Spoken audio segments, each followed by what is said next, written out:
Group tutoring helped me make over 100k, and I've seen other tutors do even better. In this video, I'll show you the steps that worked for me, especially if you're just getting started or want to grow beyond one-on-one lessons. Group tutoring is all about helping more students at once. That means you can earn more money for the same amount of time that you spend. You also get to help more people, all in a single group. If you want to learn more about how this makes sense financially, I actually have a separate video on that, and I'll link it somewhere around here. But in this video, we're gonna focus on how to implement it step by step. If you're just starting, don't promote your course right away. First, be helpful, share tips, answer questions of your potential students. Pick one social media platform and post there often and consistently. Also, start a simple newsletter. This is a way for people to stay in touch with you. You can collect emails or even just use direct messages to begin with. If you already have one-on-one students, pretend that you're starting from nothing. Unless you already have some significant social media following and you're already popular online. Unless that's the case, pretend you're starting from nothing. And keep your one-on-one students. They're gonna help you stay afloat while you're still developing your group courses. When people start liking your posts and messaging you, that means they begin to trust you. That's when it's okay to start promoting your course. And like with everything in life, we want to start small. So we're gonna launch the first course, which is our small paid course. So what is it about? Your small paid course doesn't have to be big or complicated. Here's a simple setup that works well for beginners. 3 to 5 online group lessons. What's important is to have chat so that students could ask you questions there as you go. Next, you're going to provide some homework where you're going to show them simple tasks just to make sure they understand the material better. And the final thing would be providing chat support through direct messages or email. That's it. Just keep it simple, no fancy tools needed. And make sure to price it low. When I first started, I priced it as 1 hour of my typical one-on-one hourly rate. At the time, that was $5. But charging somewhere in the range of $20 to $60 is totally normal as well. It's a good range. Of course, it depends on your topic and depends on your location.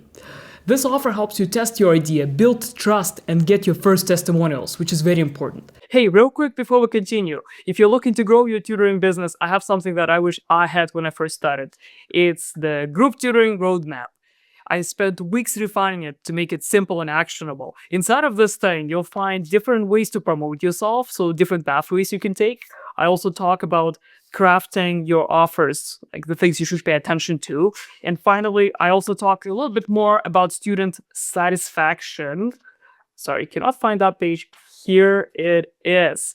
At the very end, you also get the special quick start checklist / honestly workbook, with which you can print this out and write down your different ideas to kind of help you basically take action and finally get the students you deserve. You can grab it for free of charge by following the link in the description below. Now let's get back into the video. Now let's chat more about your first landing page. Now that you're ready to promote, you'll need the landing page to collect payments or even just promote your services. Because actually at this stage, you don't have to collect payments on the landing page. We probably don't expect you to have too many students at this point, right? So you could probably collect them manually via bank transfers or whatever. But it's always simpler and kind of more official when you collect payments on this particular dedicated page. So let's chat about it a bit more. So the very minimum of what should be on your landing page goes as follows. Your landing page should say what the course is about, who is it for, what students will get out of this course, how to sign up, and how to pay. So ideally, again, how to sign up and how to pay would be exactly the same thing that they can do on this landing page. Bonus points you could also get here for testimonials. So if you already have one-on-one students, you can collect some reviews from them and actually post on this landing page to show that, hey, I know what I'm talking about. But if you don't have any testimonials, that's okay as well. I remember when I first started, actually I used testimonials from my free content. So I was kind of hey guys, if you liked my free webinar, do you want to leave some testimonials there? And people actually did, so I used some of those. So that's a life hack for you if you don't have any testimonials at all. In the very worst case scenario, you can also try to launch without any testimonials. Again, this is a small course, we're not trying to be fancy. So from the customer journey perspective, you need 2 web pages.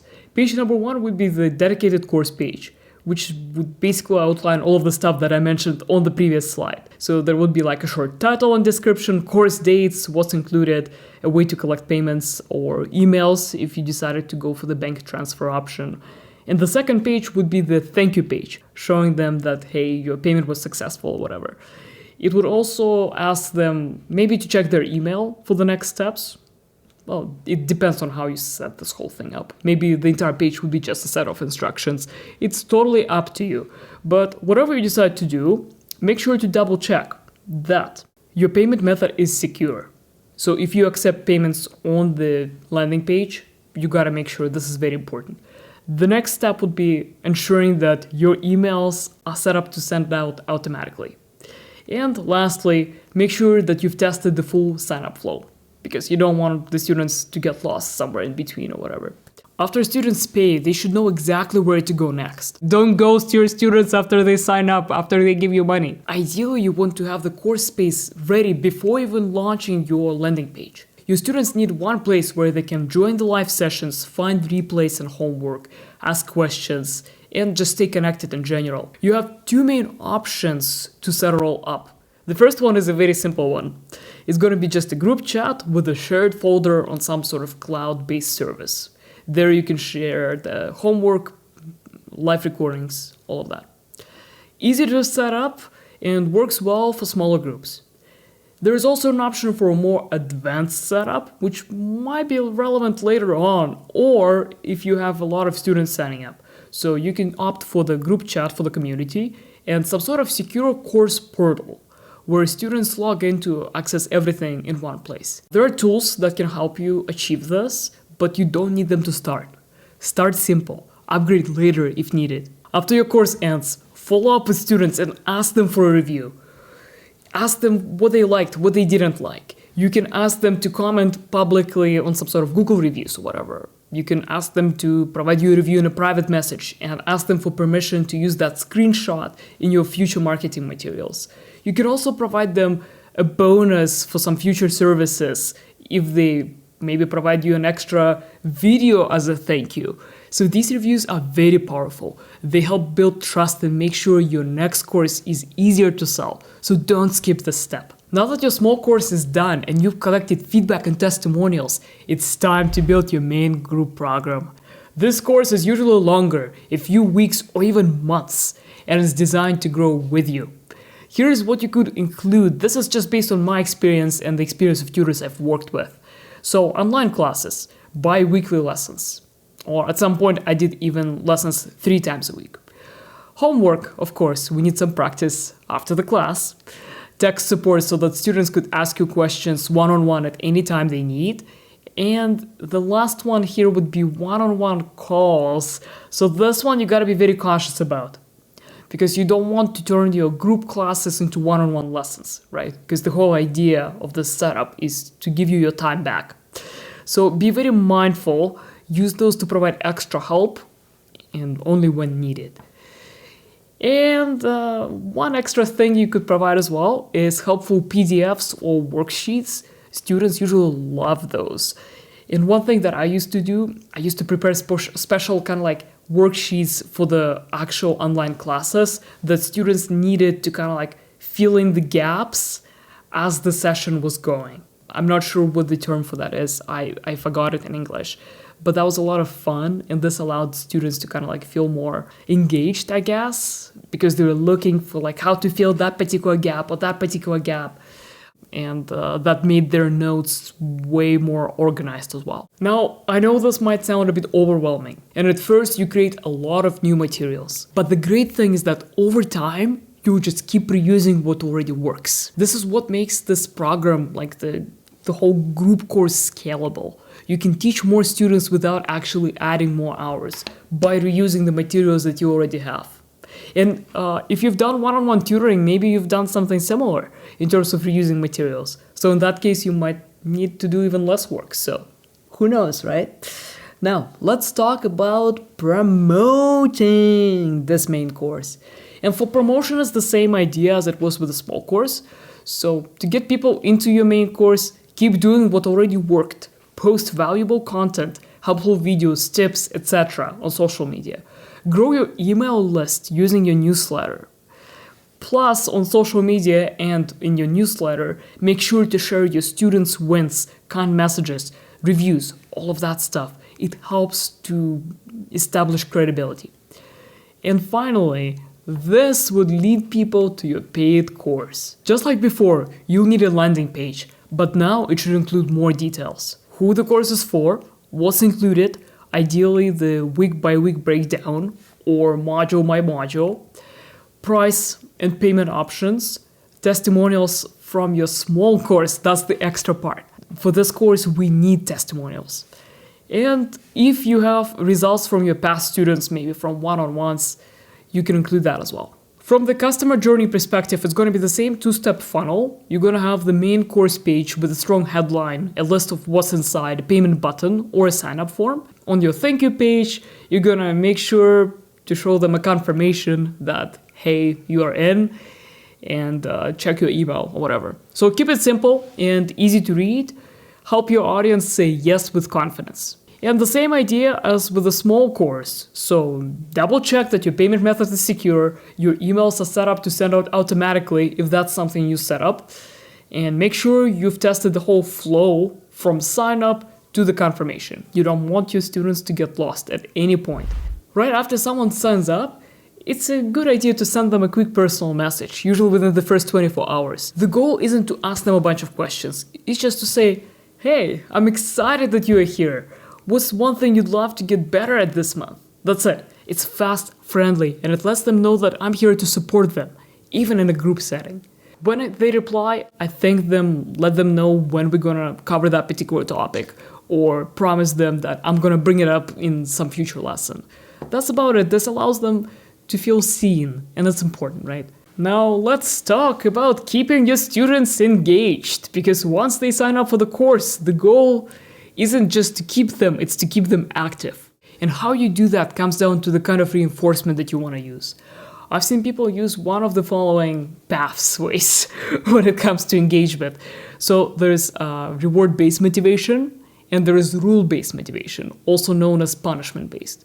So let's chat a bit more in detail about each option here. Reward-based motivation can look something like weekly mini challenges where you set goals and you recognize the effort of the people who participate. You can allow students to earn points for submitting their homework on time, and they can use those points towards some sort of prizes. The prizes could be as something related to your course or something completely unrelated, something completely random. And you can also just provide public shoutouts for the effort during your live sessions, for example. It might take you like 2 seconds to do that, but students actually appreciate that a lot. So that's the reward-based motivation in a nutshell. The next option is the rule-based motivation, also known as punishment-based. And the way I've seen this one implemented is by introducing the system of lives. So basically, you are given, like, for example, 4 lives for a month, like in a video game. And if you don't submit your homework on time or do something else that's considered like a mess up, then your life kind of goes away. And you have like 4 of them. And so in this picture, you see that one was already kind of like burned. That's the terminology we use, kind of like a burned life. So miss too many homeworks, you're out. Well, the benefits of this particular system is that it does motivate students who need structure and consequences to stay on track. This creates a sense of exclusivity. Students feel like the course is serious and high effort. This helps you to reduce dropouts and passive participants. So those are like the benefits of this, but there are some disadvantages to this system as well, because it can increase the pressure and anxiety for students, and it might be discouraging for those who struggle and need more help. So it might feel too harsh if the system isn't explained properly, or if there are not like ways to get the lives back.